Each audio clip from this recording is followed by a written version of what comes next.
The sound that cracked through that saloon was not a rifle shot. It was a man's open palm across a woman's face. Wyoming Territory. 1885. A valley that had learned to stay quiet, folded around a town that had learned to keep its head down.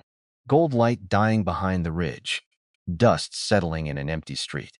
And at the end of that street, in a low room lit orange by lamps burned down to the wick, 4 armed men who had never once in their lives been told no.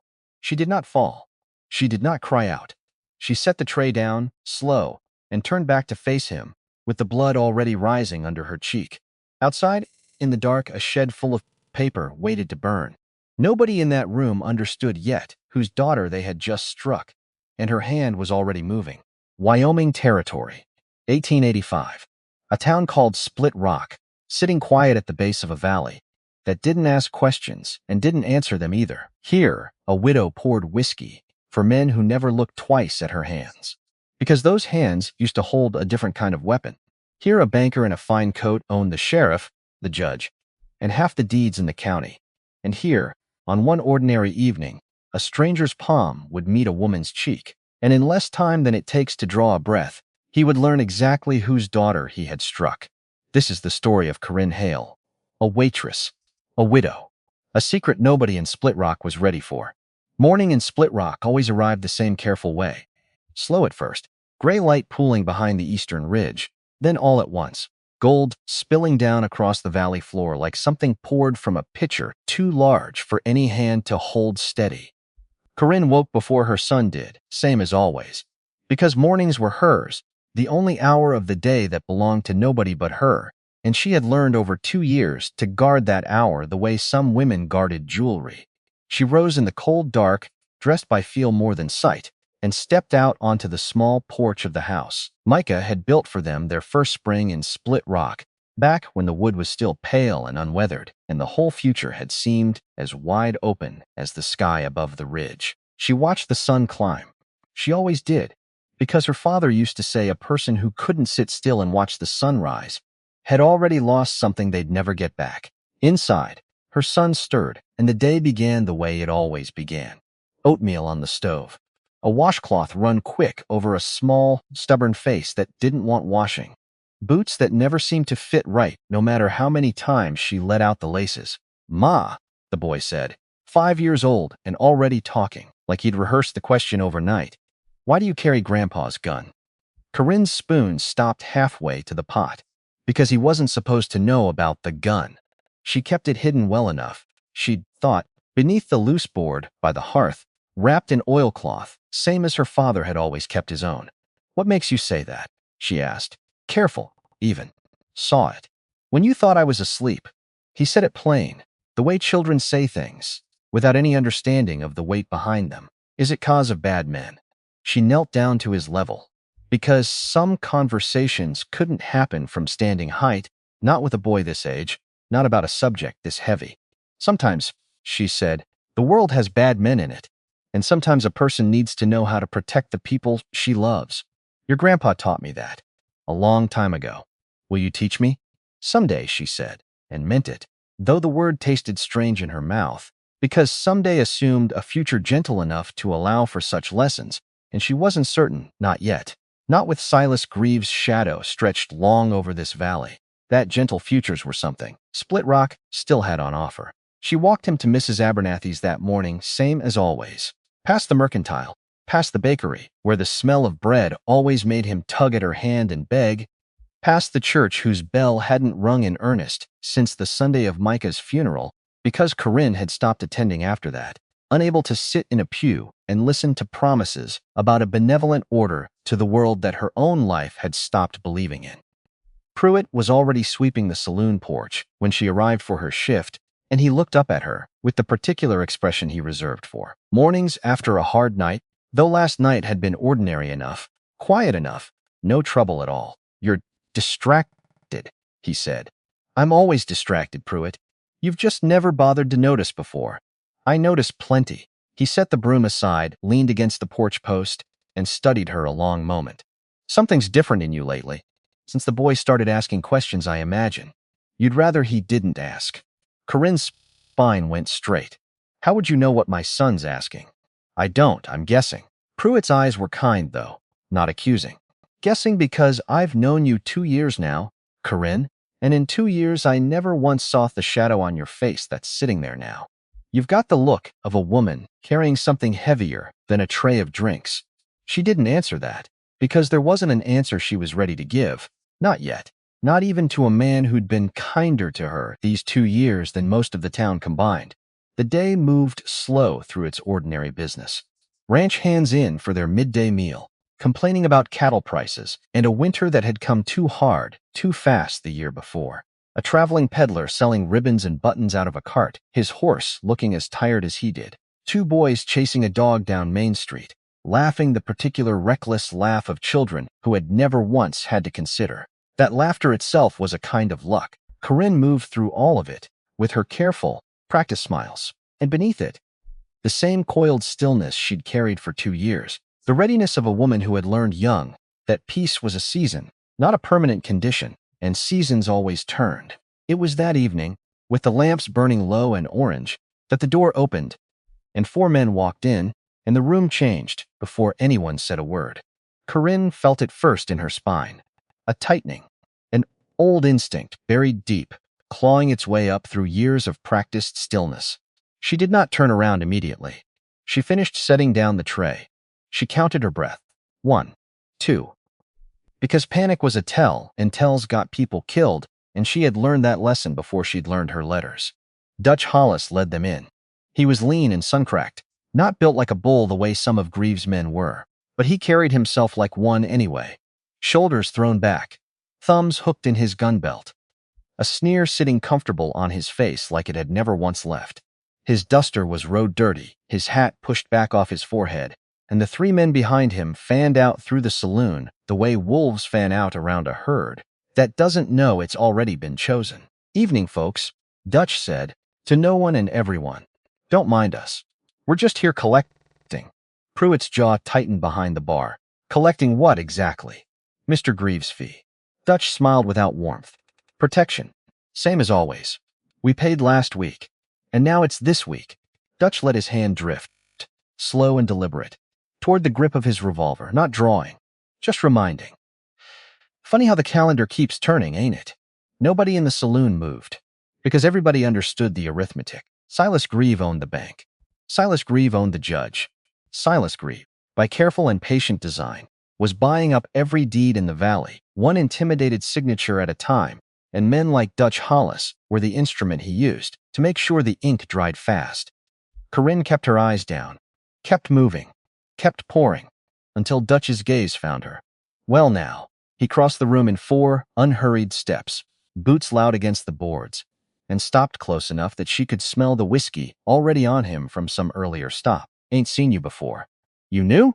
2 years, she said. Flat. Even. Not an invitation. 2 years and I never noticed. He reached out, caught a loose strand of her hair between 2 fingers before she could step back. Shame. Face like that ought to get noticed. Take your hand off me. The saloon went very quiet.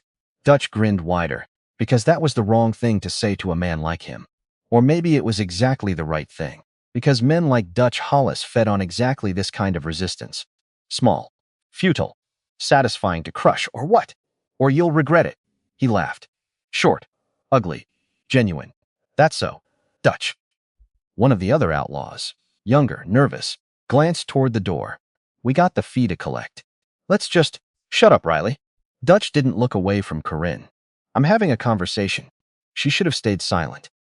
She knew that even as the next words left her mouth, some old buried part of her screaming that silence was armor, and she was about to take it off in front of 4 armed men. But 2 years of swallowing her tongue, 2 years of being invisible, 2 years of grief compressed down into something hard and quiet in her chest. All of it rose up at once. You're not having a conversation, she said. You're robbing a room full of people who can't fight back. That's not the same thing. The slap came fast, faster than she expected, though some cold, calculating part of her mind had already clocked the shift in his shoulder half a second before his palm crossed her cheek. The sound of it cracked through the saloon like a rifle shot. Her head snapped sideways. A ringing bloomed in her ear. Somewhere behind her, a chair scraped back. Someone gasped. Pruitt started around the bar, with his hand reaching for the shotgun he kept beneath it. Too slow, too far. Corinne did not fall. She turned back to face Dutch Hollis, with her cheek already reddening, and something in her face had changed. Something that had been sleeping for 2 years, maybe longer, maybe since the day her father disappeared and left her holding nothing but his gun, and his silence opened its eyes. "You shouldn't have done that," she said. Her hand moved. It was not fast the way gunfighters in dime novels were fast. Not a blur, not a trick of the eye. It was precise, economical. The kind of fast that came from 10,000 repetitions, taught by a man who used to wake her before dawn in a canyon outside Laramie and make her draw until her fingers bled. Because he used to say, a gun in an untrained hand is just a threat, but a gun in a trained hand is a promise. The revolver cleared her apron. The hammer fell, and the bullet took Dutch Hollis through the meat of his gun arm before his own hand had traveled 2 inches toward his holster. He screamed and staggered back, his pistol clattering to the floor, blood already blooming dark through his sleeve. The other 3 outlaws froze. Riley's hand had gotten as far as his belt and stopped there, because the barrel of Corinne's Colt had already swung to cover him, and something in her stance, feet planted, shoulders square, told every man in that room that she would put a bullet through the next person who so much as flinched. Nobody flinched. For 3 full seconds, the only sound in the Split Rock Saloon was Dutch Hollis whimpering on the floor, clutching his ruined arm, and the slow drip of Corinne's spilled beer tray hitting the boards. "Pick up your gun," she said to Riley. "Slow. 2 fingers." He did. "Now put it on the bar." He did. "Now get your friend and get out of my town." Nobody argued with her. Nobody dared. 2 of the outlaws hauled Dutch to his feet, and he went white and shaking, staring at Corinne with an expression that had nothing to do with pain and everything to do with the sudden, terrifying understanding that he had grabbed hold of something he did not remotely understand. They stumbled out the door into the dark, and the saloon breathed again. Corinne stood there a moment longer, gun still level, until the sound of their horses faded down Main Street. Only then did her arm drop. Only then did her breath come ragged and fast. Only then did she look down at her own hand, as though it belonged to a stranger, because it had been 2 years, and her body had not forgotten a single thing. "Corinne." Pruitt's voice was low, careful. "Where in God's name did you learn to do that?" She didn't answer him. She was looking at the front door, at the dark beyond it, because somewhere out there, Dutch Hollis was bleeding into his saddle and riding hard for Silas Grieve's ranch, and she understood, with the flat clarity of someone who had grown up around violence and its consequences, that whatever quiet life she had built in Split Rock over the last 2 years had just ended. She holstered the Colt back beneath her apron. Her hand was shaking now, not from fear, from the sheer distance she had just traveled in 3 seconds, from Waitress to something else entirely. Outside, in the dark, on the porch of the general store across the street, a man had watched the whole thing through the saloon's front window. He stood well over 6.5 feet, shoulders broad enough that he had to turn sideways through most doorways. In this territory, hands the size of dinner plates hanging loose and still at his sides. His name was Garrett Colby, and he had ridden into Split Rock 3 months prior to run the Larkspur Ranch for its absentee owner. In that time, he had learned to make himself small in a town that stared at him regardless. He wore a duster the color of dried mud, a wide-brimmed hat pulled low, and beneath the coat, a body built by 15 years of hard labor and harder war. He had seen men draw before. He had drawn himself, more times than he liked to remember, but he had never, not once in all his years, seen a draw like that, because he recognized it. Not the woman, the stance. He knew that stance the way a man knows his own name. He had seen it exactly once before, on a man he'd ridden with through 2 territories and 1 war. A man who used to say his daughter could outdraw half the men in Wyoming before she was 15 years old. Garrett's chest went tight, because if that was true, if what he had just watched through that window was what he thought it was, then the widow pouring whiskey at the Split Rock Saloon was not who this town believed her to be. Inside, Corinne knelt to gather the broken glass from her tray, because kneeling gave her somewhere to look that wasn't the row of faces now, watching her like she'd sprouted a second head. "You're bleeding," Pruitt said, crouching beside her, nodding at her cheek, where Dutch's slap had split the skin near her cheekbone. I'm fine. You're not fine. You just shot a man in my saloon. He deserved worse. That ain't the point, and you know it. Pruitt's voice dropped low enough that only she could hear. Grieve's gonna hear about this before the sun's even down all the way. And when he does, I know. Do you? Because that man doesn't forgive an insult, Corinne. And shooting one of his own in front of half the town. That's more than an insult. That's a declaration. She looked up at him, and for a moment the mask she'd worn for 2 years slipped, and Pruitt saw something underneath it he'd never seen before. Not fear exactly. Something colder. Something that had been waiting. Let him declare whatever he wants, she said. I'm done being quiet. The saloon doors opened again, and half the room flinched, hands going instinctively toward whatever they had close by. A bottle. A chair leg. Anything. It was only Marshal Tobias Reyes. He was an old man now, though he carried himself with the straight-back discipline of the U.S. Marshal he used to be, before his knees gave out, and the territory put him out to pasture as Split Rock's town-appointed lawman. A job with a badge, but precious little authority. Not with Grieve's money running the county the way it did.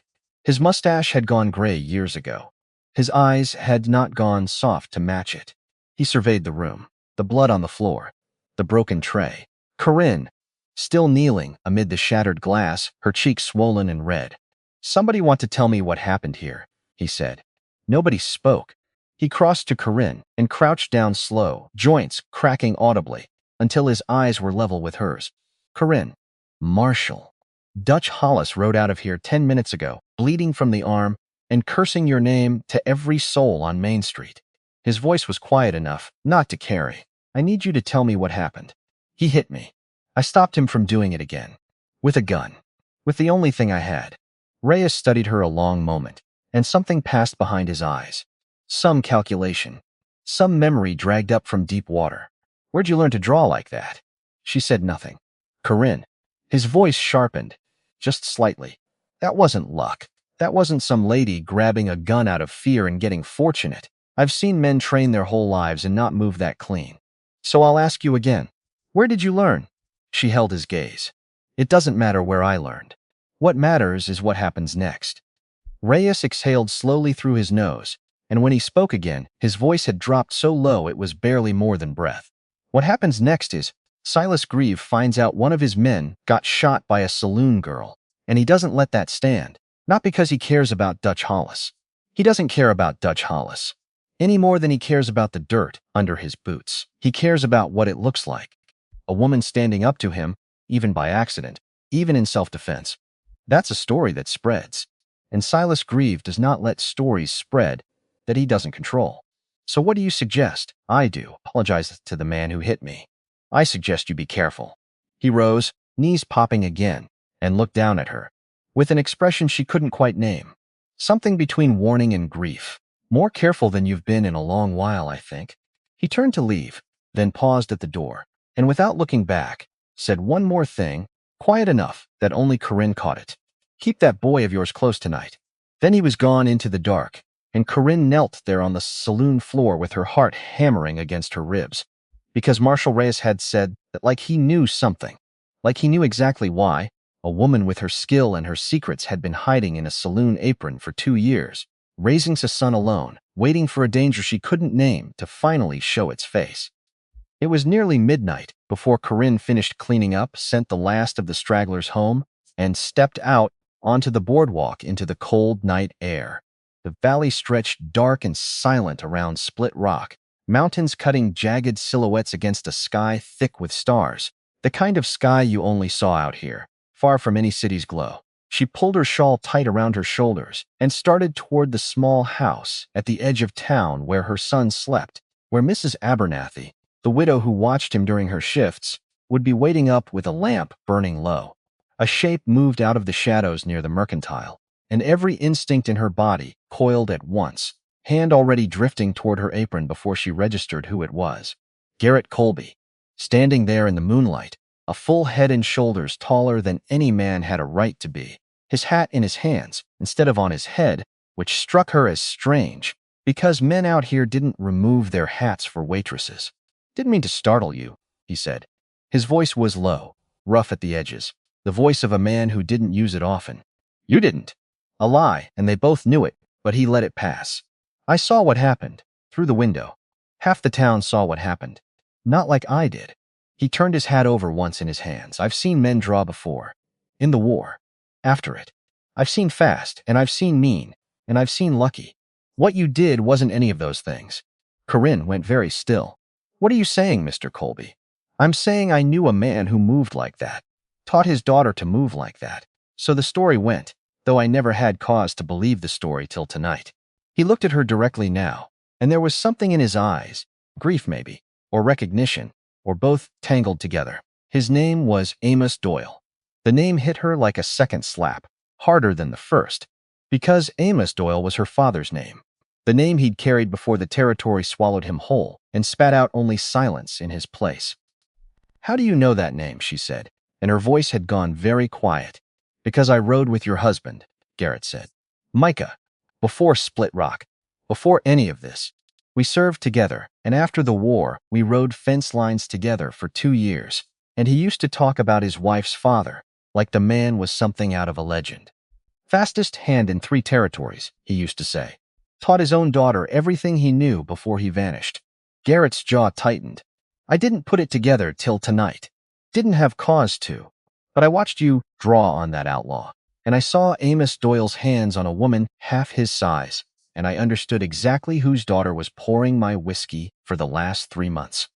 Corinne's throat had gone tight, her eyes burning with something she refused to let fall in front of a stranger, however tall, however gentle his voice had turned. My father is dead. Is he? Garrett said it soft, not a challenge, just a question laid bare in the dark between them. Because Micah never believed that. Not once in all the years I knew him. He used to say Amos Doyle didn't die. He said, Amos Doyle disappeared, and there's a difference. And one day, the truth of what happened to him was going to come looking for whoever put him in the ground without a body to bury. The wind moved through the street between them, cold and dry, carrying dust and the distant house of something in the hills. Why are you telling me this? Corinne said. Tonight, now. Because I think your husband's death wasn't random, Garrett said, and the words came out heavy, like they cost him something to say. I think it never was. And I think whatever happened to your father is tied to it. Same as I think whatever Silas Grieve is building in this valley is tied to both. Corinne stared up at him, this large, quiet stranger standing in the cold with his hat in his hands, like a man at a funeral, and felt the careful architecture of her grief begin to crack. You should have told me this 3 months ago, she said, her voice unsteady now. I didn't know 3 months ago. I only knew a name and a story a dead man used to tell around a campfire. He held her gaze, steady, unflinching, despite the size of what he was admitting. I know it now, and I mean to help you find the truth if you'll let me. She wanted to say no. Every careful, self-protective instinct she had built over 2 years of hiding told her to say no, to walk away, to keep her secrets buried where they'd been safe. But something else, something older and hungrier, something that had been dormant since the day she buried a coffin she'd never been allowed to open, rose up instead. Walk me home, she said. It's late and I have a boy waiting on me. But tomorrow you're going to tell me everything you know about my husband's last days. Everything. Yes, ma'am. They walked together down the dark street, an unlikely pair, and neither of them noticed, in the shadows behind the old land office, at the end of Main Street, a lone rider watching them pass. His horse's breath fogged in the cold air before he turned and rode hard out of town toward the Grieve Ranch, carrying word of a saloon girl who shot like Amos Doyle and a foreman who'd started asking questions about a man 2 years dead.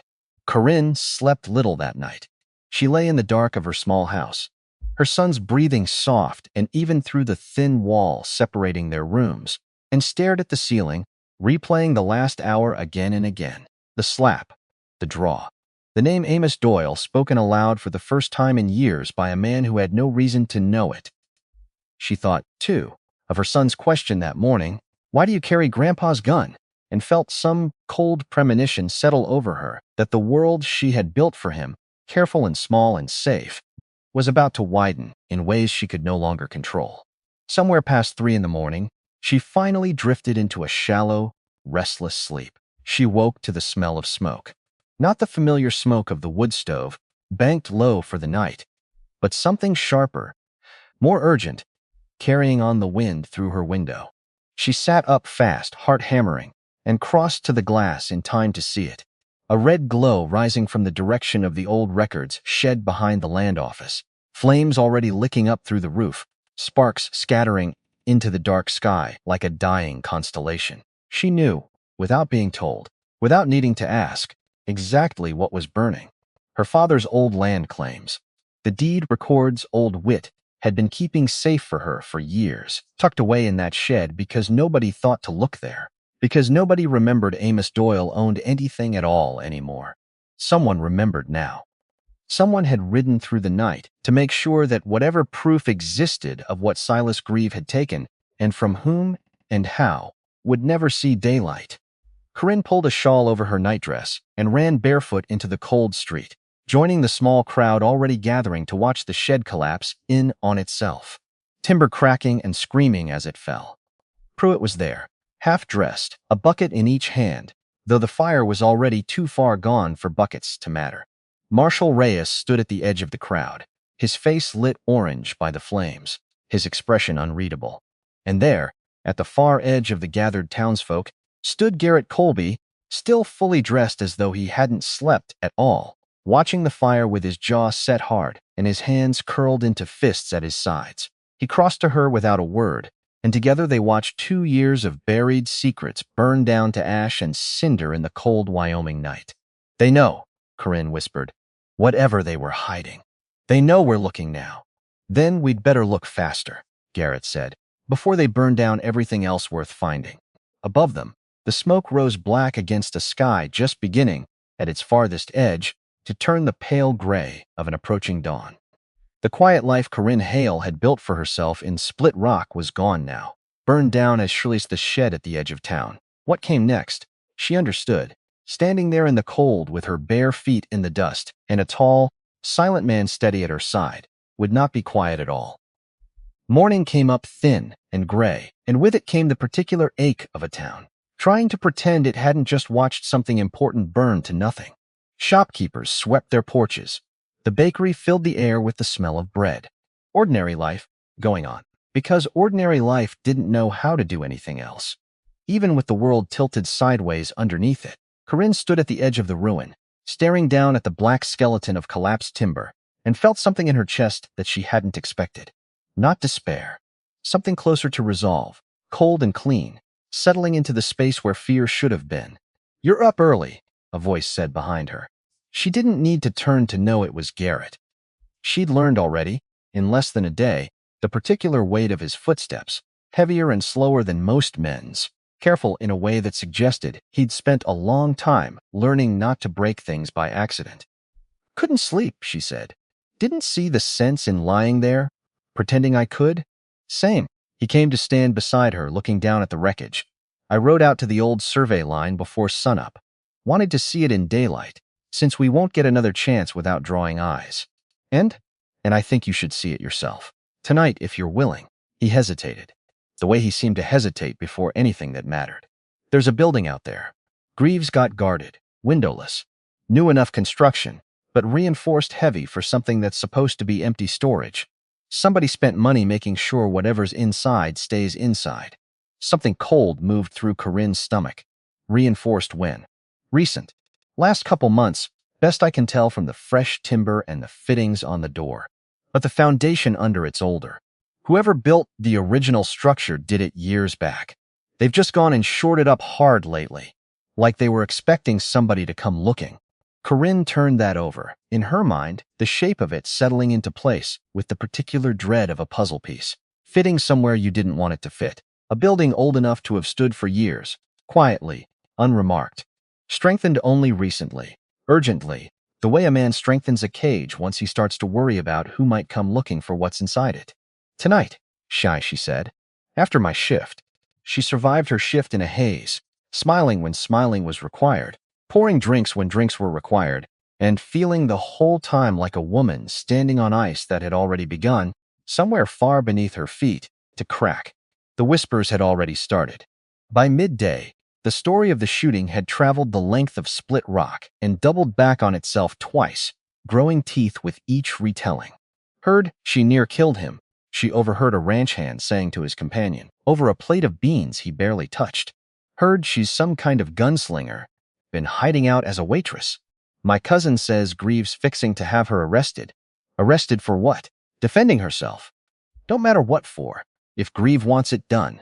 She kept her face still, and her hands steady as she refilled their coffee, though inside something cold was settling into her stomach, because the hand wasn't wrong.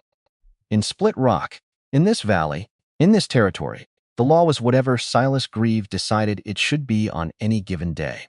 That night, after her son was asleep and Mrs. Abernathy had settled into her chair by the fire with her knitting, Corinne slipped out into the dark and found Garrett waiting exactly where he'd said he would be, at the edge of town, where the road forked toward the old survey line. He had 2 horses saddled, hers, a sturdy mare named Dove that had been Micah's gift to her, their first spring in Split Rock, his own gelding, a horse large enough to make Garrett look almost proportionate for once.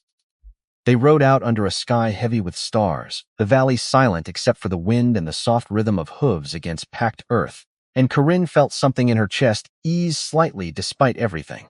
There was a peace to riding at night that she'd forgotten these last 2 years of quiet, careful days. Her father used to say the dark hid nothing from an honest heart.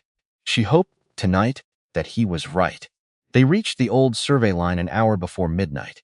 Garrett dismounted and led her on foot the last stretch, up a low rise where the wind cut sharper until they stood looking down into a shallow valley she'd never had cause to visit. Fence posts, dozens of them, freshly cut, freshly sunk, marking out a boundary that hadn't existed 6 months ago. That's Larkspur land, Garrett said, his voice tight. The ranch I run, or it was until somebody redrew the line while the owner's been off in Chicago not paying attention. He pointed toward a cluster of buildings further down the valley, lamplight glowing faint in a few windows despite the hour. That's Grieve's operation. His holding pens, mostly. But that structure there, set back from the rest. That's the one I told you about. Corinne studied the distant building. Low, windowless. A single guard posted at its door, visible even from this distance by the ember glow of his cigarette. And now, looking closer, she saw what Garrett had described. New timber reinforcing an older frame. Iron fittings on the door that looked recently installed, still bright where the weather hadn't dulled them yet. Why guard an empty building? She murmured. Maybe it isn't empty. The thought settled cold in her stomach. You think he's holding someone there. I think a man who forges deeds and burns record sheds and hires outlaws to collect his fees doesn't spend money reinforcing a storage shed for hay. Garrett's jaw was tight in the moonlight. I think we ought to find out what's inside it. But not tonight. Not with one guard visible, and God knows how many we can't see. We go in blind, we get caught, and then whatever's in there, if anything's in there, stays buried same as those records almost did. Corinne stared down at the distant building a long moment, some instinct she couldn't name pulling at her chest. We come back, she said, properly, with a plan. Agreed. They rode back to town in a silence, charged now with unspoken possibility, with the shape of a plan neither of them had voiced, but both of them were already building in their minds. 2 days later, word reached Corinne, delivered by Marshal Reyes himself, that she was to appear before Judge Elias Cotton at the town hall the following morning to answer for the shooting of Dutch Hollis. It's a formality, Reyes told her, though his eyes said otherwise. Self-defense, plain as day, a dozen witnesses. Shouldn't take an hour. You don't believe that. Reyes's mustache twitched, the closest he came to an expression of discomfort. I believe Cotton owes Grieve $1,100 in gambling debts that Grieve's never once asked him to repay, which means when Grieve wants a favor, Cotton finds a way to grant it. He met her eyes steady. Be careful tomorrow, Corinne. Bring whoever'll speak for you, and bring your wits, because you'll need them more than any lawyer this town doesn't have. The town hall was packed the next morning, every bench filled. Latecomers standing along the walls, because in a place as small and starved for spectacle as Split Rock, a woman accused of shooting a man was entertainment too rich to pass up. Corinne sat at the front in her one good dress, dark blue, high-collared, her hair pinned neat, her hands folded in her lap to keep them from shaking. Garrett sat directly behind her. Pruitt sat beside him, an old wit, and even Mrs. Abernathy had come. Her son safely left with a neighbor for the morning. Judge Cotton took his seat behind the makeshift bench, a thin, sallow man with ink-stained fingers and eyes that wouldn't quite settle anywhere for long. "We're here," he began, "regarding the shooting of one Dutch Hollis on the night of self-defense." A voice cut in from the back of the room before Cotton could finish the sentence. The judge's head snapped up, irritation flashing across his face until he saw who had spoken, and the irritation curdled into something more careful. Silas Grieve stood in the doorway. He was not physically imposing, nothing like Garrett's overwhelming frame, but he filled a room regardless, the way certain men do, through sheer accumulated weight of money and menace. His suit was finely cut, dark wool despite the summer heat, a gold watch chain catching the light as he moved down the center aisle unhurried, the crowd parting for him the way water parts for a stone dropped into it. "Self-defense," he repeated, coming to stand near the front of the room. "That's the story, isn't it? A poor defenseless widow, attacked by a ruffian, forced to protect herself." He turned, slow, to face the gathered crowd. "I find myself curious, though. Where does a saloon waitress learn to draw and fire faster than a trained gun hand can blink? That's not the reflex of fear, Judge. That's the discipline of training. And I'd like to know where a woman of such humble means came by that particular skill." Corinne's spine went rigid, because he knew. Somehow, in the 2 days since the shooting, Silas Grieve had learned enough, or guessed enough, to steer this conversation exactly where he wanted it. "Mr. Grieve," Judge Cotton said, "this is a hearing regarding self-defense, not regarding the defendants." Her father, Grieve said, smooth as poured oil, was Amos Doyle. Some of you will remember the name.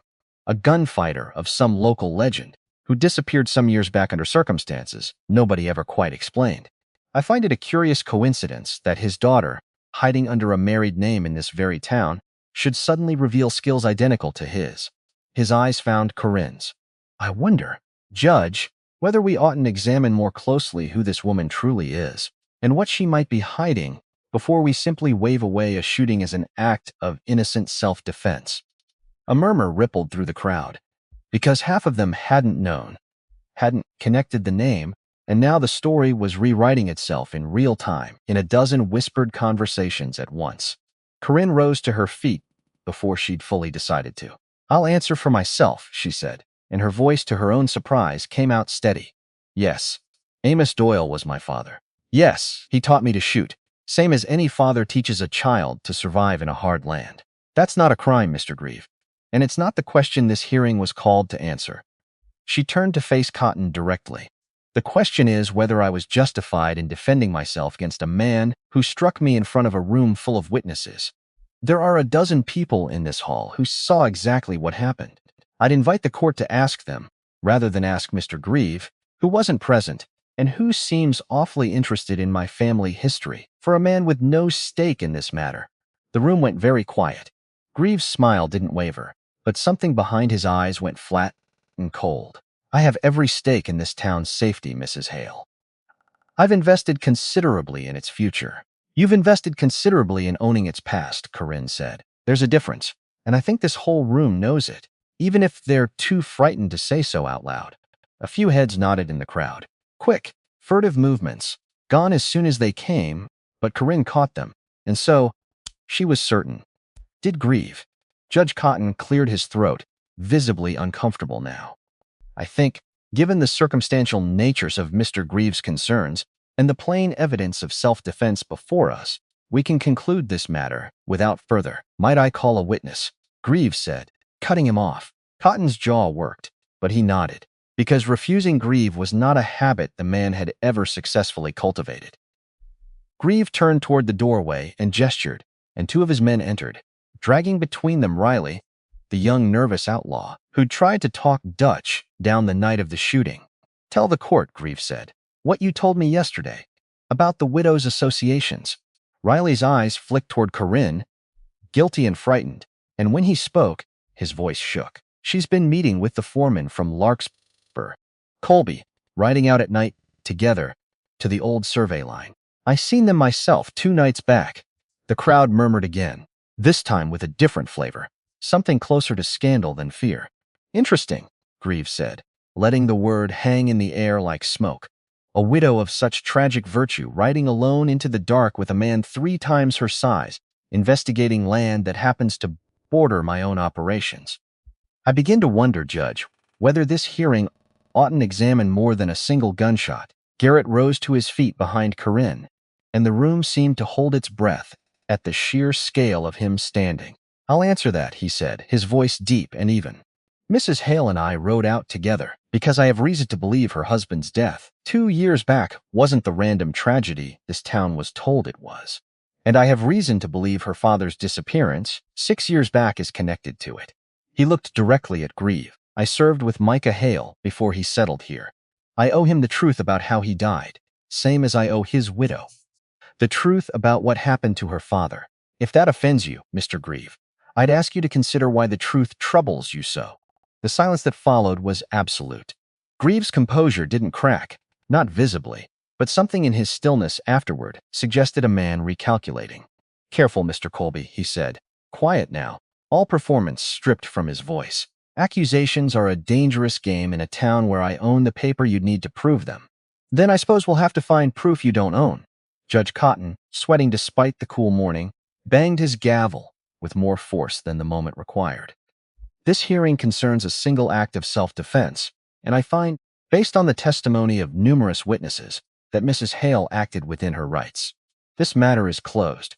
He shot a pleading glance toward Grieve. Any further concerns can be addressed through proper channel at another time. Grieve held Corinne's gaze one long moment more, something patient and predatory settling behind his eyes, before he inclined his head slightly, a gesture of temporary concession rather than defeat. Of course, Judge, he said. Proper channels. He turned and left the hall, his men falling in step behind him, and the crowd exhaled, the tension breaking into a dozen overlapping conversations. Corinne sank back into her seat, her legs suddenly unsteady beneath her, and found Garrett's hand briefly, resting against her shoulder, steady and warm. That's not over, she whispered. No, Garrett agreed. It's just beginning. They rode out to the old survey line again, 3 nights later, better prepared this time. Old Wit joining them with a small cart and a set of blacksmith's tools that could pass, if questioned, for legitimate business, and Marshal Reyes trailing a half-mile back on his own horse, watching the road for anyone following. The plan was simple in its bones, though dangerous in its execution. Approach the guarded building from the ravine to its north, where the terrain offered cover the open plain didn't. Determine what, or who, the single guard was protecting. Retreat before dawn, without confrontation, if at all possible. They left the horses tethered a half-mile out and approached on foot, the night cold and clear, the guarded structure a dark shape against the paler dark of the sky, its single lamp burning steady in the window of the guard shack beside it. One guard, Garrett murmured, crouched low beside Corinne in the brush at the ravine's edge. Same as before. Either Grieve's arrogant, or he doesn't think anyone's fool enough to come looking. Or both, Corinne said. They moved closer, keeping low, keeping quiet, until they were near enough to see the guard clearly, a heavy-set man, half asleep in a chair, tilted back against the shack's wall. A rifle across his lap he wasn't holding with any real attention. Corinne's eyes moved past him, to the building itself, to the small barred window, set high in its wall, too high to see through from ground level, but visible enough to confirm what the darkness had hidden from a distance. Bars. On a supposedly empty storage building. Reinforced bars, the metal still dark and unweathered, fitted recently to an older frame. Her heart began to hammer. Garrett, she whispered. I see it. They circled wide, giving the sleeping guard a generous berth until they reached the building's far side, where the wall met the hillside close enough that a determined climber could reach the barred window from a jut of rock just below it. Corinne went first, because she was smaller, lighter, faster on the rock, and Garrett steadied her from below until she'd found her footing. She reached the window and peered through the bars into darkness so complete it took her eyes a long moment to adjust. A single shape resolved slowly out of the black. A man seated on a low cot against the far wall, his wrists bound before him, his head bowed low as though sleeping, or praying, or simply too exhausted to hold it upright any longer. Even in the dark, even with years and grief and disbelief standing between them, Corinne knew him. The the set of his shoulders, the tilt of his head, 100 small details her body remembered, even when her mind had spent years refusing to. "Papa," she breathed. So quiet the word barely disturbed the night air. The shape in the dark went still. Slowly, painfully, the man lifted his head, and moonlight through the high window caught his face, thin and weathered and marked with 6 years of hardship no man should have to bear, but unmistakably, impossibly alive. "Corinne." His voice, cracked from disuse, from thirst, from years of silence, was the same voice that used to wake her before dawn in a canyon outside Laramie.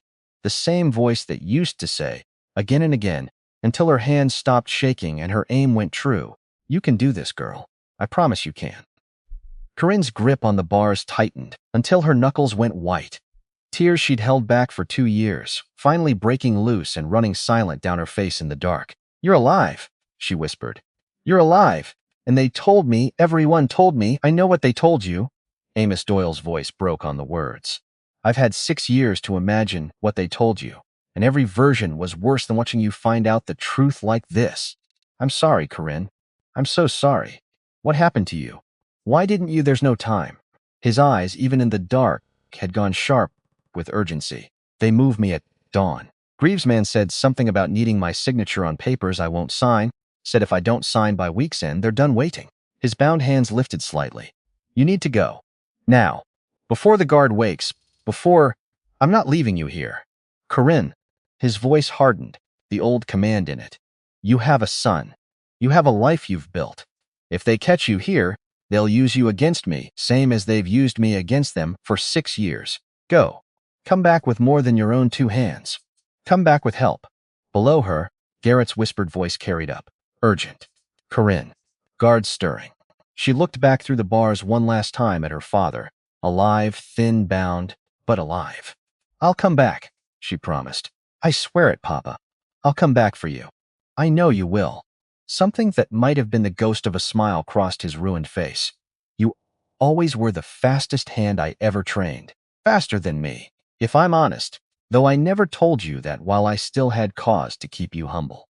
She dropped from the rock into Garrett's waiting arms below, and they retreated into the dark just as the guard's chair creaked and his boots hit the ground.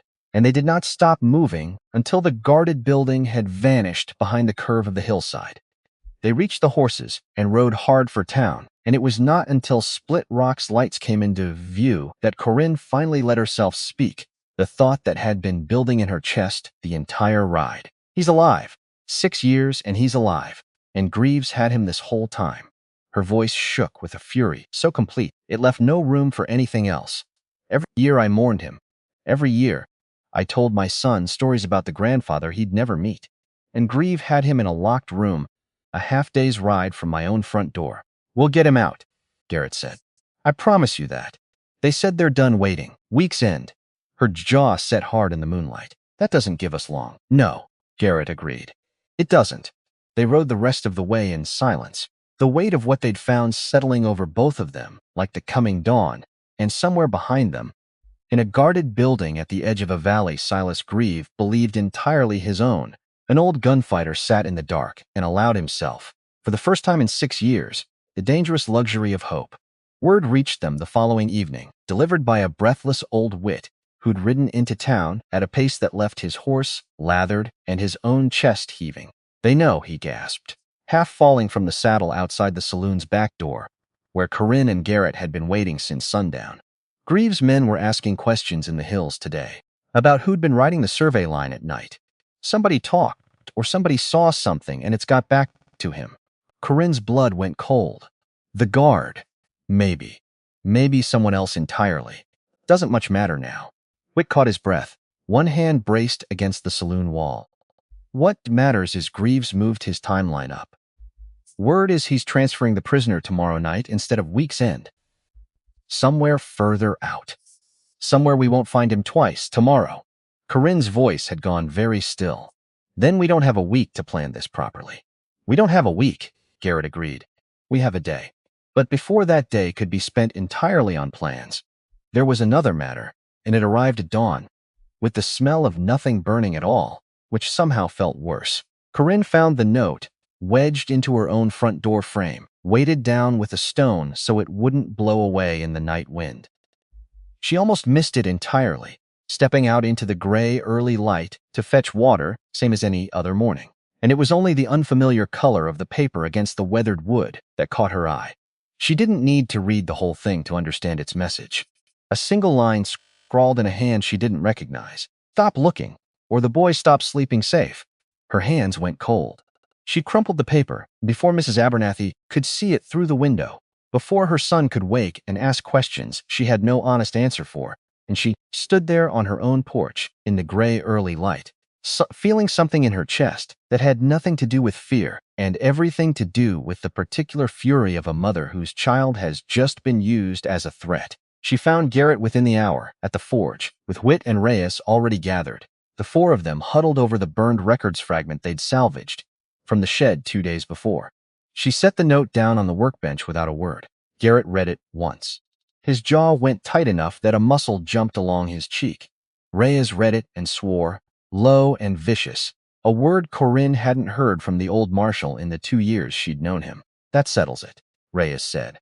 "Whatever caution we had left, we don't have it now. A man who threatens a child isn't a man who negotiates. He's a man who needs stopping." "My son doesn't leave Mrs. Abernathy's sight," Corinne said, her voice flat and hard. "Not for a minute.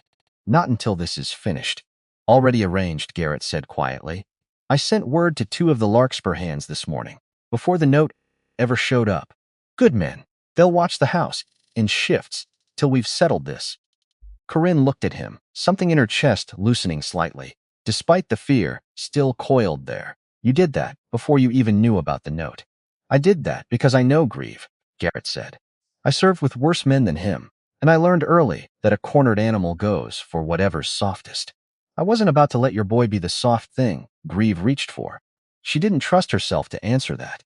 She only nodded once and turned back to the burned fragment on the table. Because there was work to do, and grief and fear were luxuries a woman in her position could not yet afford. "Copies," Whit said, drawing out the small tin-lined box from its hiding place in the cold hearth. "Not everything, but enough." Corinne's hands shook as she opened it. Inside lay a stack of papers, careful and neat, protected from years of dust by the tin. Deeds, correspondence, a ledger in her father's own careful hand, dates and names and figures that meant nothing to her at a glance, but that her instincts told her meant a great deal to someone. And beneath all of it, wrapped in oiled cloth, a second revolver, older than her father's Colt, its grip worn even smoother, the metal dulled with age, but the mechanism, when she drew it free and checked it with hands that remembered exactly how, still sound. "That was his first gun," Whit said quiet. "Before the Colt, before any of the stories. He gave it to me the last time I saw him, said keep it safe, said a Doyle would come collecting it someday." His eyes were wet now, though he didn't let it show in his voice. Didn't figure it'd be his daughter doing the collecting. Didn't figure it'd take this long, neither. "When did you see him last?" Corinne asked. "Truly last. Not the rumors. When?" Whit's jaw worked. 6 years back. Come autumn. He rode through here in the dead of night, wouldn't stop long enough to eat, wouldn't say where he was headed. Said he'd found something. Said it was bigger than he'd figured, and dangerous with it, and he needed to see it through before he could bring it home to you and your mother." He shook his head slowly. "That's the last any soul in Split Rock laid eyes on Amos Doyle. 3 months later, word came he'd been killed up near the Belle Fourche country. Ambushed, they said. No body ever came back, on account of the terrain, they said. They said." Corinne repeated the words like they tasted of ash. "You never believed that. Man doesn't survive what your father survived, in the war and after it, only to die in some anonymous ambush with no witnesses and no body." Whit's voice hardened. "I never believed it. But believing and proving are different animals, and I had no proof. Just an old man's gut, and a box of papers I didn't understand well enough to know what to do with." Garrett had been quiet through all of it, but now he spoke. What was he investigating? 6 years back, before he disappeared. Whit looked at the ledger still sitting open on the workbench. "Land?" he said. "Same as always. Same as now, seems like. Somebody was buying up parcels along the old survey line. The one the railroad men had been sniffing around even back then. Buying cheap, buying quiet. buying through men who didn't put their own names on the paper. He tapped the ledger. Your father was tracking who that somebody was. Grieve, Corinne said. Grieve's bank handled half those transactions. Whit's eyes met hers. But banks don't buy land for themselves, Corinne. Banks buy land for whoever's paying them to. Your father wasn't chasing Silas Grieve 6 years ago. He was chasing whoever stands behind him. The words settled over the forge like a held breath, because that changed everything. That meant Grieve wasn't the mountain. Grieve was only the shadow the mountain cast. Marshal Lacaze had gone quiet at this, studying the ledger with the narrow, careful attention of a man cross-referencing something in his own memory. There's a name in here, he said finally, tapping a column of neat script. Recurring, every few pages. Not a local name, Eastern Money, best I can tell. A railroad concern out of Cheyenne, filing under a holding company instead of its own name. He looked up at the others. Your father wasn't just tracking a land grab, Corinne. He was tracking who was paying Grieve to run it. And whoever that is, they've got enough reach to keep a man's death faked for 6 years without a single soul sanction the territorial capital asking a hard question. Then we're not just fighting Grieve, Corinne said, slowly. We're fighting whoever Grieve answers to. One fight at a time, Garrett said. Get your father home first. The rest of it, we chase down after. Then we start with what we can see, Corinne said. And we work backward toward what we can't. There was no time left, though, for slow investigation. The note on her door had seen to that. The threat against her son had collapsed whatever patient timeline they might have followed, and now everything narrowed down to a single night, a single rescue, a single chance. Before the planning could begin in earnest, Corinne insisted on one more stop, and Garrett, though his jaw tightened with worry at the delay, didn't argue her out of it. They rode together to the small, weathered homestead at the edge of the valley belonging to the Delaney family, a widow and her 3 children who had lost their own parcel to one of Grieve's forged transfers the previous spring, the same pattern Corinne now recognized in her father's ledger. Ruth Delaney answered the door thin and wary, the particular wariness of a woman who had learned that visitors rarely brought good news anymore. Mrs. Hale. She said it with some surprise, wiping flour from her hands onto her apron. Didn't expect to see you out this way. I need to ask you something, Corinne said, about the deed you lost. The one Grieve's bank claimed you'd sold. Something hardened in Ruth's face. I never sold that land. My husband's father built that house with his own hands before I was even born. There's no signature on God's earth that would have made me sign it away. Did you ever see the deed itself? The one they claimed had your name on it. Once, in Cotton's courtroom, for all the good it did me. Ruth's mouth twisted bitter. Signature looked close enough to fool a judge who wasn't looking too hard. Wasn't close enough to fool me. Corinne felt something settle into place, cold and certain, confirming what the burned fragment from the shed had already told her. A pattern, repeated, methodical, across years and dozens of families, each one alone, each one disbelieved, each one certain in their own gut that something was wrong and powerless to prove it. You're not alone in this, Corinne said. There are others. My own father's land, taken the same way years back. I mean to see it undone, Mrs. Delaney. All of it. Whatever it takes.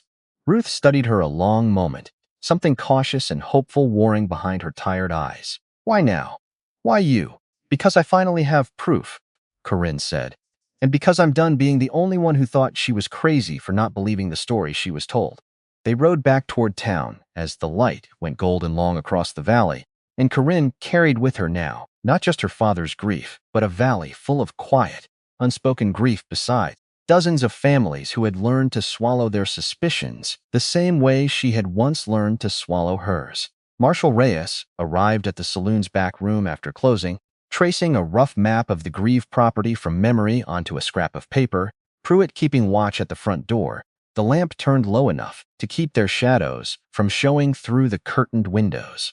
If we go in loud, Reyes said, we lose. Grieve's got a dozen men on that ranch. Maybe more since the shed burned and he's expecting trouble. We go in loud, your father's dead before we're halfway to the door. Then we go in quiet, Corinne said. Quiet's harder. Quiet means fewer of us, moving faster, trusting each step won't be the one that gives us away. Reyes looked around the small circle of faces, his own weathered and grim in the lamplight. I can't officially sanction this. I want that, said Plain. What we're about to do. Breaking a man out of a private holding, however wrongfully he's held. That's not strictly lawful. Not on paper, not with Judge Cotton in Grieve's pocket. Since when has anything about this been strictly lawful? Corinne said. Reyes almost smiled, the expression flickering and gone. Since never, I suppose. But I want it, said Plain, regardless. Because if this goes wrong, I need each of you understanding exactly what we're risking. His eyes moved to Corinne, softened slightly. Including you, most of all. You have a boy at home. And now, apparently, a threat against him written plain on paper. I know exactly what I'm risking, Corinne said. I've been risking it for 6 years, without knowing it. At least now I get to choose.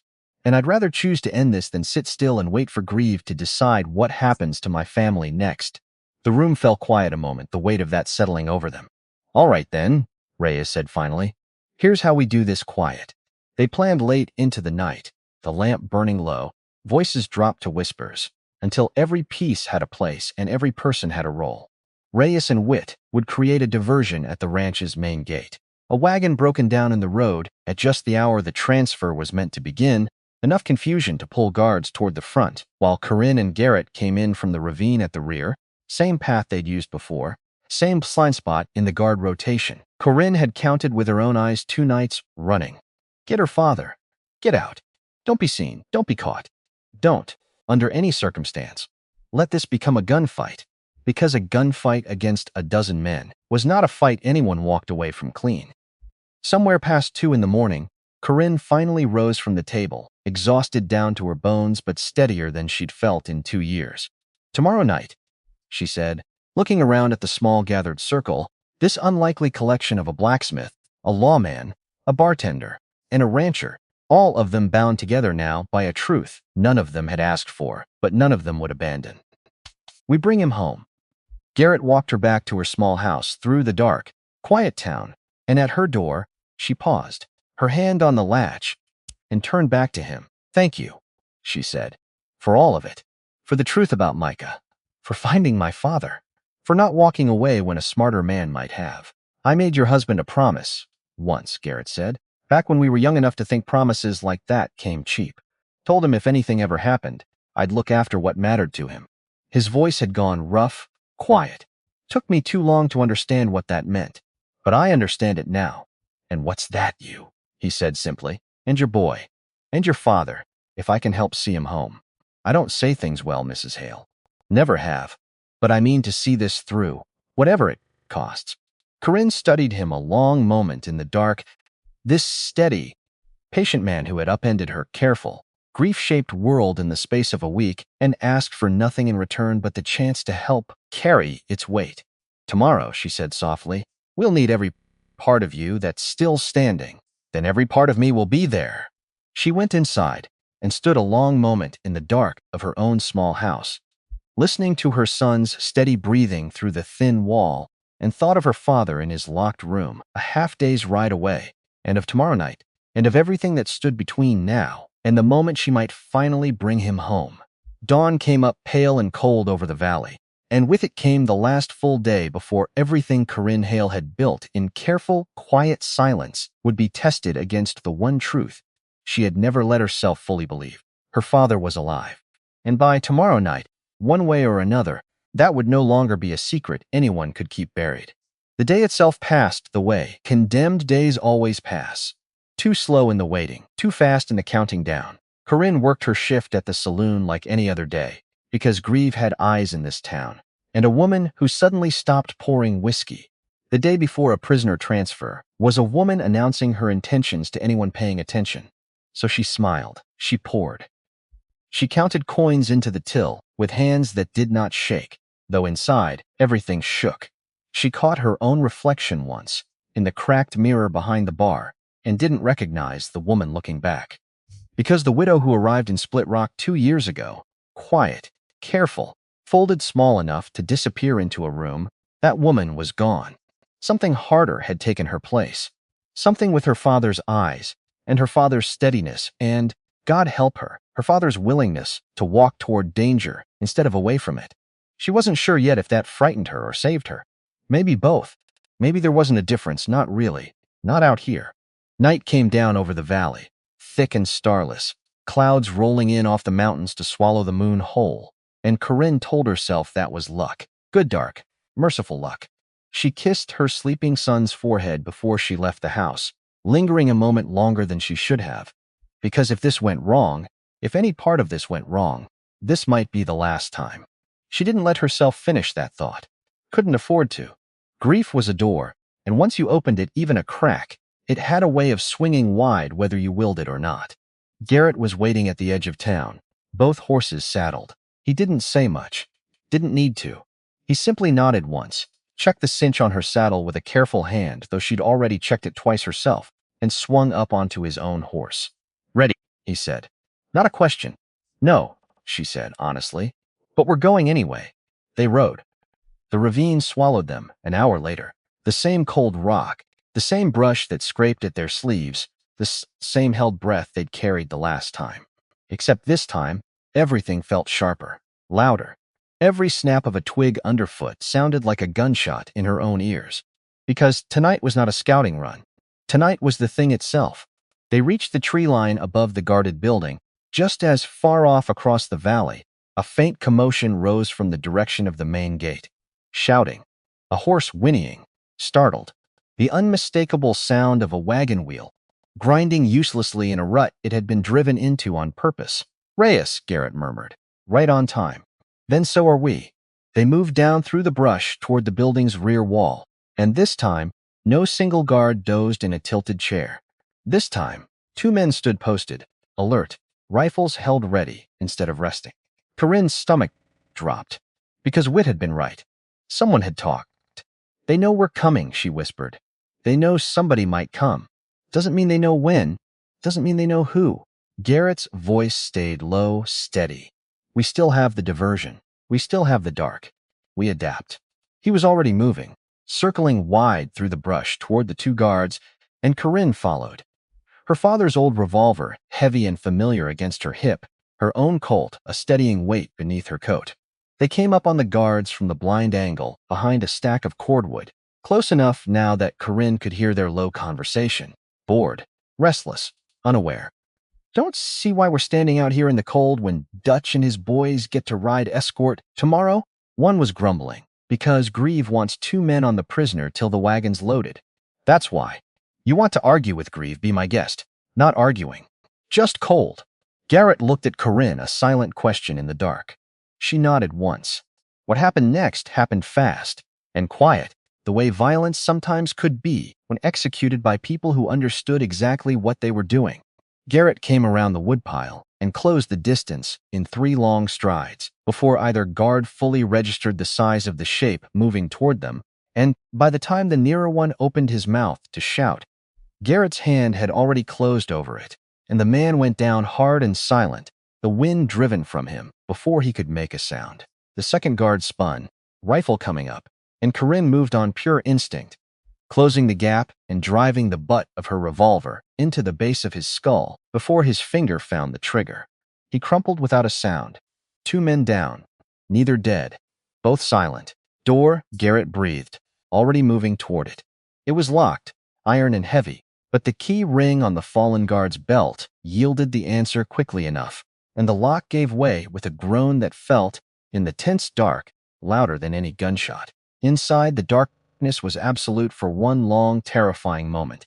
Then a voice, cracked and disbelieving, rose from the far corner. Corinne, Papa.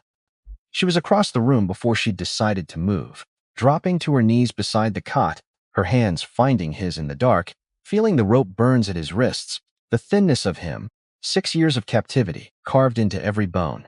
I told you I'd come back. I never doubted it. His voice broke on the words. Not for one single day.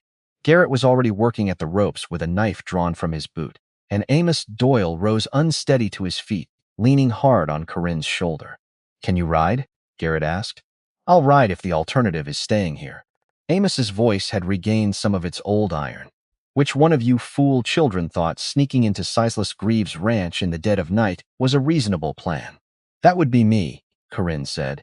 Her father let out a short, disbelieving laugh, half a sob buried inside it. Of course it was. Should have known. You never did have the sense to be afraid of the right things. They moved him between them toward the door, and outside, the night air hit different now, charged, because far across the valley, the commotion at the main gate had grown louder and closer than it should have been this late into the diversion. That's not staying at the gate, Garrett said grimly. That's moving this direction. They found Reyes and Witt, Corinne said, her stomach dropping. Or they're just tightening the perimeter. Garrett was already scanning the dark tree line. Either way, we move now. They half-carried, half-walked Amos Doyle up through the brush toward the ravine, his breath ragged, his steps unsteady but determined. They were 50 yards from the horses when the shout went up behind them. Prisoners loose! Guards down! Then a gunshot, fired into the dark sky as alarm rather than aim, and then more shouting and the sound of boots and horses moving fast through the ranch below. Run, Garrett said, already half carrying Amos now. Horses now, they ran. The ravine was steep and treacherous in the dark, but they reached the horses just as the first riders crested the rise behind them. Torches now lit against the dark, casting long orange light across the brush. Garrett hauled Amos up onto his own horse first, then swung up behind him, and Corinne mounted Dove in the same breath, and they were moving, hard fast, into the dark toward Split Rock, the shouts and hoofbeats of Grieve's men closing behind them like a rising tide. A bullet cracked past close enough that Corinne felt the wind of it. "Split Rock's too far," Garrett shouted over the pounding hooves. "We won't outrun them clean to town." "Then we don't outrun them," Corinne shouted back. "We turn and fight where the ground favors us. The old stage crossing. Half a mile ahead. Narrow rocks on both sides. They can't flank us there." They reached the crossing, with Grieve's riders close enough, now that Corinne could hear individual voices among them, could pick out Dutch Hollis's furious shout somewhere in the pack. Corinne reined Dove around hard, sliding from the saddle in one motion, using the mare's body as cover while Garrett got Amos down behind a boulder at the crossing's narrow mouth. "Papa, can you shoot?" Amos's hands, still weak, closed around the revolver she pressed into them anyway. "Point me at something and find out." The first riders came through the crossing's mouth at a gallop, and Corinne fired twice, careful, controlled shots that took one man clean off his horse and sent the second wheeling back in retreat, and beside her, her father's revolver spoke once, and a third rider went down, clutching his shoulder. For a moment, the narrow crossing filled with chaos. Horses screaming, men shouting, gunfire cracking off the rock walls in overlapping echoes. Then, through the smoke and torchlight, Dutch Hollis rode into view and reined up hard when he saw her, recognition and fury twisting across his face. "You," he snarled, already dismounting, his own revolver drawn. "This ends now, girl. Right here." Corinne rose from behind Dove's flank, her Colt steady in her hand, and stepped clear into the open ground of the crossing. "You had your chance to walk away," Corinne said. "Same as you had your chance not to hit a woman in a room full of witnesses. Seems you never learned the lesson either time. Lesson's about to be yours." Dutch's hand hovered near his holster. "Whatever fluke let you beat me in that saloon, it won't hold twice. It wasn't a fluke. We'll see," he drew. For one suspended terrible fraction of a second, Corinne felt the old fear rise in her chest. Then her father's voice rose up in her memory. "Don't fight the fear, girl. Fight through it. The fear doesn't slow your hand. Only your mind does that, if you let it." She didn't let it. Her hand moved before conscious thought caught up to it, and the crack of her revolver split the night a full half-second before Dutch's own shot went wide, his bullet kicking dust a foot from her boot as he staggered backward, her round taking him high in the shoulder. He hit the ground hard, gasping, his revolver skidding away across the packed earth, and Corinne walked forward, slow, deliberate, until she stood over him. Dutch stared up at her, pain and fear warring across his face. "Go on then," he gasped. "Finish it." For one long moment, the whole world narrowed down to that single choice. "No," she said, and lowered the gun. "You're not worth the bullet, and I'm not the kind of person who wastes one on a man already beaten." She turned to the remaining riders, watching in stunned silence from their saddles. "Take him. Take your dead and your wounded. And tell Silas Grieve that whatever he thinks he's built in this valley, it's built on borrowed time now, same as it was always built on borrowed land." Nobody argued with her. Nobody dared. They gathered their fallen and rode back toward the ranch, leaving the crossing quiet, again except for the ragged breathing of three exhausted, victorious people who had, against every reasonable expectation, come through it alive. Your mother would be proud, her father said quietly, once they'd caught their breath, looking at his daughter with something raw and grateful in his weathered face. I only wish she'd lived to see the woman you became. I wish I'd had the sense to look harder for you, Corinne said, her voice cracking despite herself. 6 years, Papa. 6 years I told myself you were gone, and every one of those years you were half a day's ride from my door. Don't do that to yourself. Amos reached out, weak but steady, and gripped her hand. You were told a story by men who wanted you to believe it. That's not a failure of yours. That's a wound they gave you, same as the wound they gave me. We don't carry another man's cruelty as though it's our own shame to bear. Garrett said nothing, but his hand found Corinne's shoulder, steady, and she leaned into it without thinking, without hesitation, the way a person leans into a wall they've learned they can trust. They rode back into Split Rock as the eastern sky had just begun to pale toward dawn and found the town already awake and gathering. Word of gunfire at the old survey crossing, having outpaced their own return. Marshal Reyes met them at the edge of town, his own clothes dusty and disheveled, a fresh bruise darkening one side of his jaw. You're alive, he said, relief plain in his voice. Amos Doyle, he said, shaking his head slowly, staring at the thin, weathered figure riding between Corinne and Garrett. As I live and breathe. 6 years and here you are.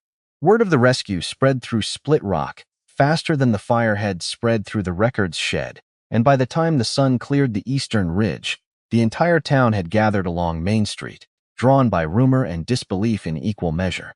By midday, Silas Grieve himself rode into town.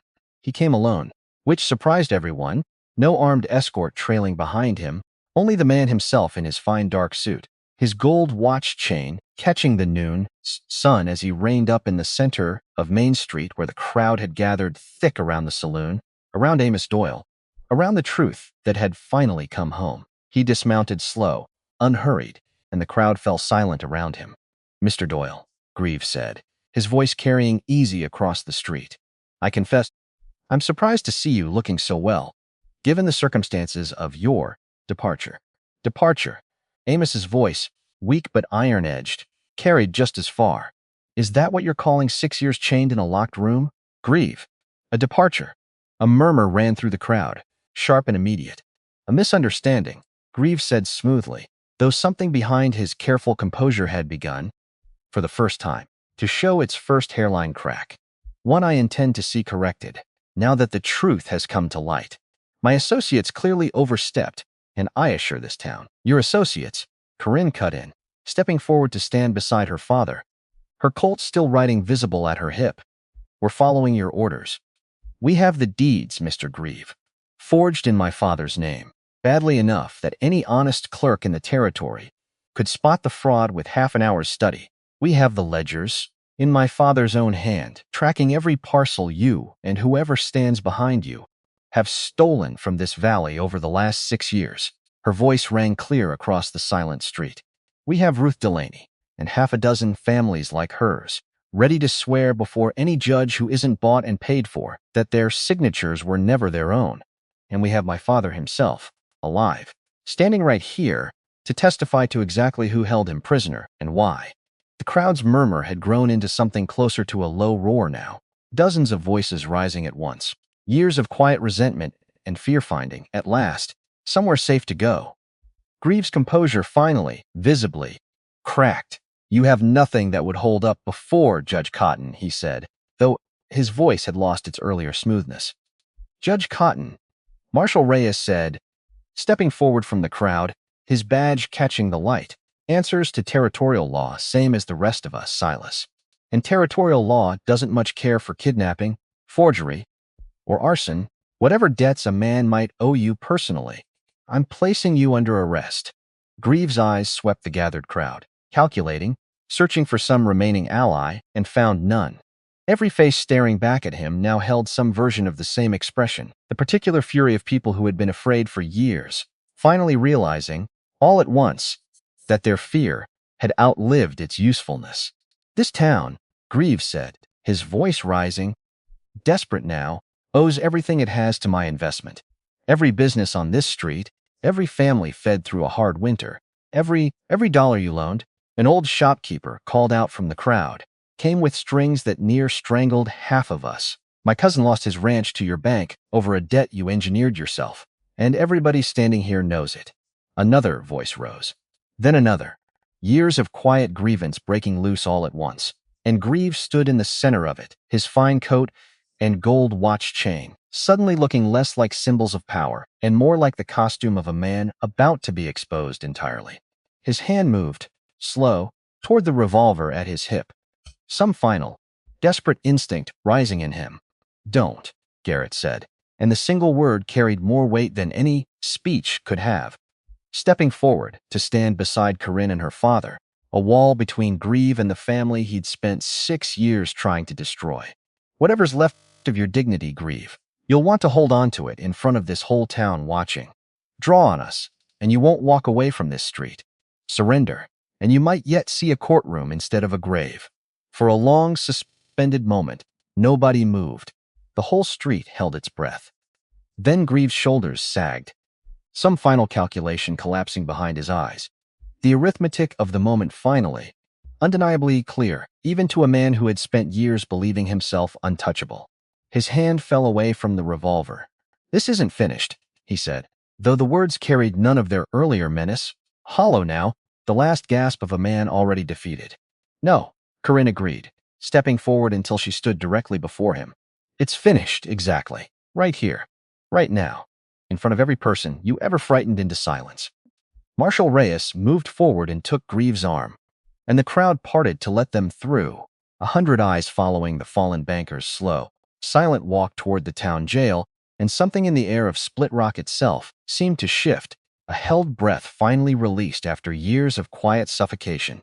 Corinne stood in the street beside her father, watching Grieve disappear into the jailhouse, and felt something in her own chest loosen at last. "It's over," she said softly. "The trial's not over," her father said, though his voice carried more relief than warning. "There'll be a fight yet, over land, over money, over men still loyal enough to Grieve's coin to make trouble in a courtroom." His weathered hand found her shoulder. "But the worst of it, the part that near broke this valley in half, that's over, girl, and you're the one who ended it." The territorial prosecutor arrived 9 days later, a lean, careful man named Whitfield Cross, who had ridden 2 days from Cheyenne on word of a kidnapping case with documentary evidence rare enough to make the trip worthwhile. He set up in the town hall, the same room that had once hosted Corinne's hearing, and for 4 long days, Split Rock watched its own secrets get dragged into daylight one witness at a time. Ruth Delaney testified first, her voice steady, despite the fear still visible in her hands. Then 2 more families, their stories nearly identical, their signatures forged by the same careless hand. Old Whit testified to the ledger, and the 6 years of silence he'd carried alone. Marshal Reyes testified to years of quiet intimidation he'd been powerless, or too frightened, to properly confront. And Amos Doyle himself, thinner than he should have been, his voice still finding its full strength after 6 years of disuse, testified to every detail of his captivity that memory would allow, while the whole town sat in stunned, furious silence. Judge Cotton, stripped suddenly of his patron's protection and facing his own reckoning for years of complicity, proved remarkably eager to cooperate with the prosecutor, offering up records of the debts that had bound him to Grieve's will for years, hoping the cooperation might soften whatever consequence awaited his own conduct. Grieve's stolen deeds were unwound. One by one, parcels returned to families who had given up hope of ever seeing them again. By late summer, the case moved to the territorial capital, and there, before a courtroom that had no reason left to protect him, Silas Grieve was convicted on charges of kidnapping, forgery, and arson, and sentenced to a long term in the territorial prison. His empire of quiet intimidation, built patiently over years on borrowed fear and stolen land, was dismantled as thoroughly as it had once seemed unbreakable. He would not trouble Split Rock again. The name behind Grieve, the Eastern Railroad concern Marshal Reyes had spotted buried in her father's ledger, proved harder to reach, wrapped as it was in layers of holding companies and careful distance. But the prosecutor promised, and Corinne chose to believe him that the investigation would not simply end because the easiest target had already fallen. Amos Doyle healed slowly, the 6 years of captivity having taken a toll no single week of freedom could fully undo. But each day found him a little steadier, a little more himself. Corinne found Garrett one evening, a week after Grieve's arrest, sitting beside her father on the porch steps, the two of them talking low about Micah, about the war, about all the ordinary things men talked about when the extraordinary had finally passed. "There she is," her father said, looking up as she approached from the garden. "We were just discussing what a man's supposed to say to another man who's clearly gone and fallen for his daughter." Corinne felt her face heat, and beside her father, Garrett had gone slightly red as well. "Papa." "What?" "I'm allowed to notice things. I spent 6 years in a locked room with nothing but my own thoughts for company. Noticing things is about all the practice I got." Amos's eyes crinkled with the first real humor she'd seen from him since his return. "Man rides into danger twice for a woman, faces down Silas Grieve in the street for her, and can't quite look her in the eye without turning the color of a sunset. Even an old fool can add those numbers." "Papa, please?" "I'm only saying." Her father rose, favoring his healing shoulder, and made his way toward the door. "Think I'll go see what needs doing inside. Leave you two to finish whatever conversation you've apparently been too stubborn to start."